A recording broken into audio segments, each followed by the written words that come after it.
Every year in August, there's a festival that happens in Ethiopia called the Ashenda Festival.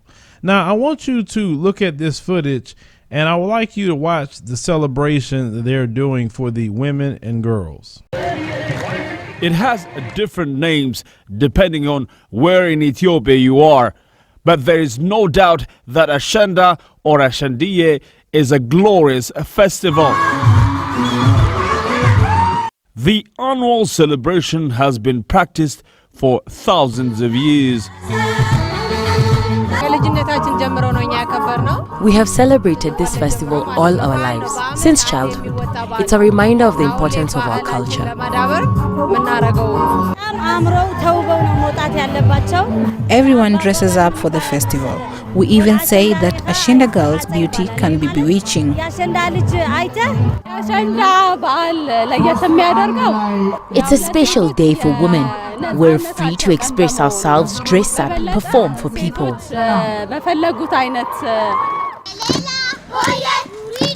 During the week-long celebrations, girls visit homes and their communities to perform for their neighbors.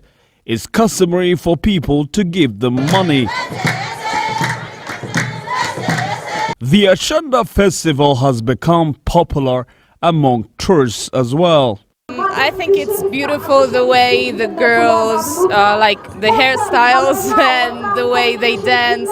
This is the first thing that I saw. There's so many designs with the hair and the beauty things in the hair, and they are close looking at many different colors, very natural styles. That's the first time to see it and very interesting. Ethiopia is hoping UNESCO will include the Ashenda Ashendiye on its list of intangible cultural heritage.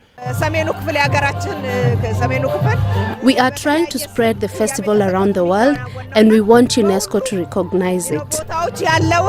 When you see a non-Ethiopian trying to copy the cultural dressing, the hairstyle and everything, you know that color and pop are coming together here in the festival.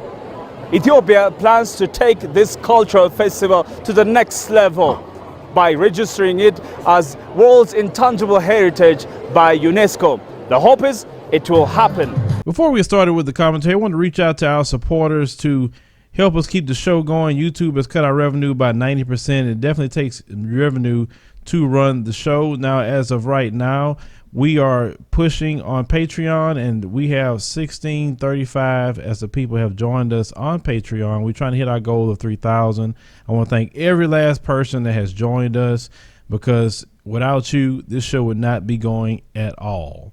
Now, let's talk about the festival. When I seen this footage of the festival, I was just amazed. I was happy to see this, and I thought in my mind, I need to bring this to my audience, because I believe black women and black girls in this nation need something like that, something that they can celebrate, something that they can enjoy themselves and be in cultural dress.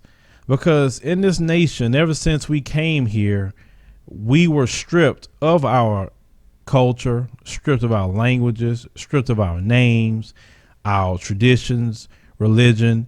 And that is why most of the time black people are lost, because they don't know who they are. And when they find out who they really are, you really can't mess with them. And their mindset is different. And what I seen in this piece, they also said they want this to spread worldwide. But the only thing I have against that notion is that I would like that to spread to the black women here in America and black women all over the world, because this is something that they need. Because other cultures can have their things, but we need to have something for ourselves. And I would love to have my kids and family to participate in a festival like that every year. I wouldn't mind paying for that. The hair and the dresses and everything. I mean, I want to show some pictures on the screen here. Now, as you look at these pictures of how the dresses look, now notice with the dresses, they're not whorish. They're not showing a bunch of skin. The colors are beautiful on the clothes. I mean, it's just us all the way and who we are. And as you can see, that it's something that's celebrated. People love to do this.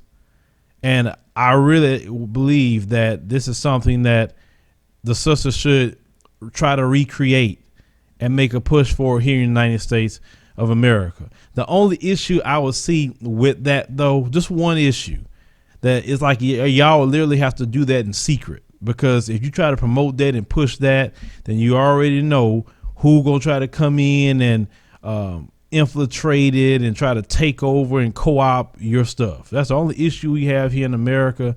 But outside of that, I still believe that black women and black girls need something like that. It was just, like I say, very beautiful to see. And this is why we all need to make a trip to African nations and get your passport. It's not so expensive. Get a passport, save your money. Instead of income tax balling, why don't you take a trip to an African nation? Because every black person in America, we need to do that. Some of you have an issue with Africa. I know, because I've heard some people say, well, they don't reach out to us and you don't reach out to them. So nobody's talking at that point. Somebody has to start the conversation. And what I always want to do, at least with our platform, is be a bridge, if we can, to Africa. And they can come here and speak with us, and we can speak with them and heal those misconceptions, to understand the issues that we have with each other wasn't originated by us. It was originated by the supplanter of everybody. And you know who that supplanter is. Wanted to divide and conquer, because that's the only way he got into Africa, is dividing and conquering our ancestors. Because I just read a quote from one of them the other day that said to the British Parliament that Africa was rich, no one was unhappy, they were very spiritual, and the only way they can get in there unless they break all that up and they want to dominate and conquer the land. So prior to them people coming there, we didn't need nothing. Africa to this day is still the richest continent in the world with all the resources that are there. So we need to get back into learning African traditions, going back to our African culture, because in the 50s, we had our African culture. It's when we got away from our community with desegregation, we start taking on other people's culture, and it's been so destructive on our community, and the evidence is there. Prior to getting around other groups of people, the main people that you want to go around so much, we didn't have these issues and problems. So let's focus more on African culture, find out who we really are, learn these traditions, learn these festivals, and try to do them here, because we need that. Male and female, we just need to start doing that. Because I notice every person that really find out who they really are, it's really no self-hate issues with them. They don't have a loathing for black people. They're just happy. And you'll find out some of the same feelings that you have over here, you'll notice they have over there as well. But how would you know unless you start talking to them or going over there? So make sure you check that out. Sisters, try to recreate that. I'll be the biggest proponent of you doing that. I'll help you promote it, whatever you need to do if you're going to recreate that, because I think that's just a beautiful thing what they're doing over there. But leave me a comment. Let me know what you think about this. Share the video, like the commentary, and subscribe for more news stories.